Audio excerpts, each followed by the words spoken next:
What is up, YouTube? This is Dave Croft. Welcome to my weekly vlog, week 2 for 2021. Hope that you guys are all doing well out there today. Hope that you're having a great, and I'll say productive January.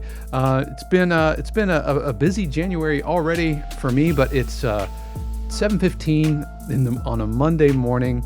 I've done my exercise. I'm into inline skating actually, and so, but I'm not really good enough at it to feel like I can go out in the daylight. So my alarm goes off at 5 o'clock in the morning, and I go and I do about an hour's worth of inline skating, probably about 4 miles, and but I've got my coffee. And I'm ready to talk about my week 2. Pretty busy week 2 across multiple avenues.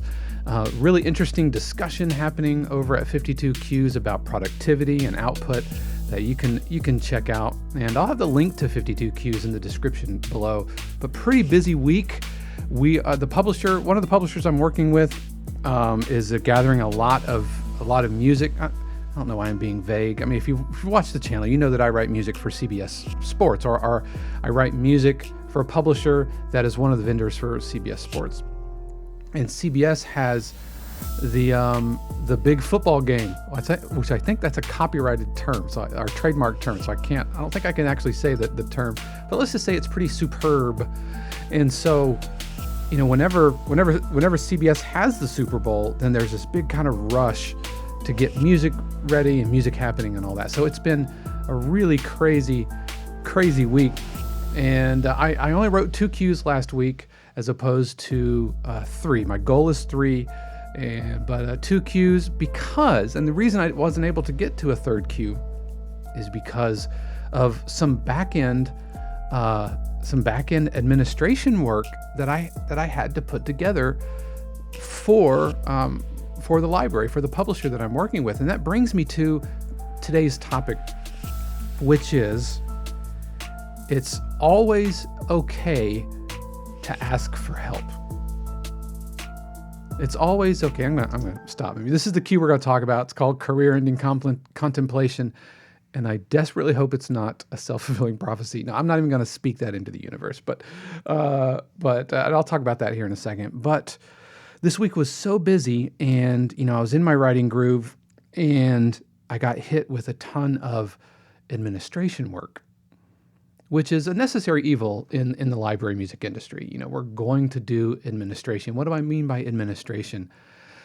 I'm talking about keeping up with whether it's like your taxes, keeping up with your bookkeeping, keeping up with sending out invoices and tracking, payables from clients and that kind of thing. But in this case, it was metadata and tags, filling out a giant spreadsheet that covered 100 Qs that all needed genres, descriptions, keywords, other tags. It needed the tempo, the BPM, the instrumentation, the mood, the subgenre. So it needed a lot of this information. And I'm not going to lie, that's my least favorite part of this gig, of being a production music composer specifically. It's a necessary thing. We have to do it. And more often than not, it's up to the composer to have to do it because we know our music best.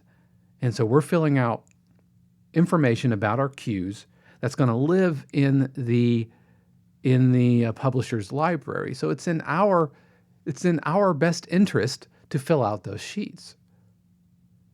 And the publisher I was working with specifically had been either doing it themselves or just didn't have the information on hand when I submitted the cues. So I've been submitting cues, and then we're making this big push, and I get a spreadsheet that needed 100 different cues. So 122 different entries because some of the cues had different alternate mixes and different stems and that kind of thing. So I was staring down the face of a giant spreadsheet that had nothing but blank cells. And man, I it took a lot of wind out of my sails. It because that is, like I said, it's my least favorite part of the gig. And there's something to be said about, doing the necessary things and not procrastinating and self-discipline and all of that. But as I was filling them out, because I started, and it was just like trudging through quicksand, and I didn't enjoy it. And I felt like it was pulling me off of task on all these other things I have to take care of this week, whether it's doing final mix downs or writing cues or billing clients or whatever. And so I came to a realization that I needed help with this. I needed help filling out this information, not only because I was out of time, but because it was stealing my joy, not to borrow that phrase from that Netflix organizational show or whatever, right? Is this bringing me joy or stealing me joy? And again, there's a conversation to be said about doing the things you have to do and you don't want to do. It's just part of life and being a professional and being an adult. But I was really, really stuck, and it was pulling me off of focus for everything. And so I reached out through a few of my Facebook groups and a couple of composer buddies of mine. And I said, surely somebody out there is really good at this and wants to do it and is available. So I reached out to a few things. Some of them were insanely expensive. One service was that a composer friend told me about. They said they're great, they're fast, but it's $10 a cue, and oof. So I didn't dig that. Another one was quite a bit of money per cue. And what I really need is I really need I just need like an assistant, and not a composer's assistant. I don't have that much work necessarily that I need like a composer's assistant. But I just needed someone who could kind of come alongside and provide, just offload some of this administration stuff that was really pulling me off of task. And coming to that realization, first of all, not feeling, battling with the idea that I was feeling like I was a failure, like I wasn't adequately doing some part of the job that everybody has to do, right? And I've done that for years. I filled out all my own, metadata. I've done that for years. So I had to wrestle with that. And I had to wrestle with the financial implications of if I'm going to start paying somebody to do this, can I really afford it? Or am I being lazy? Am I being, not disciplined and all of that?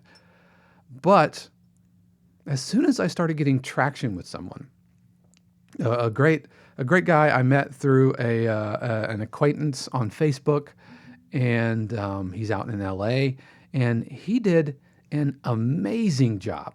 He was super fast, super responsive, and because I had given him a ton of examples that I had already done, because remember I had started filling out the spreadsheet, and I had another spreadsheet with all of my other stuff on it. He was able to slide right in, and I'm sitting here wondering why I haven't done it sooner. Well, I know why. It's because of all those things, I was talking about, of battling, insecurities and you should do it yourself, and it's the most important part of it.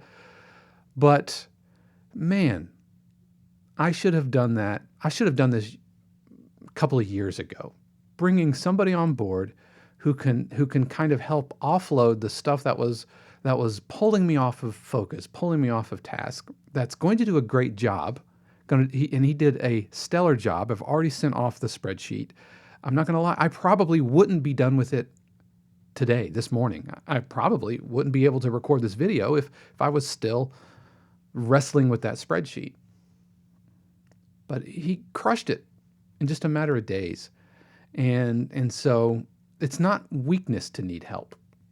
It's not, you're not failing. You haven't dropped the ball. You're not, not being pro enough or whatever if you get help. And And I think obviously if the financials work out, and if you're making, if you're doing enough work to pay someone to kind of come alongside you, then go for it.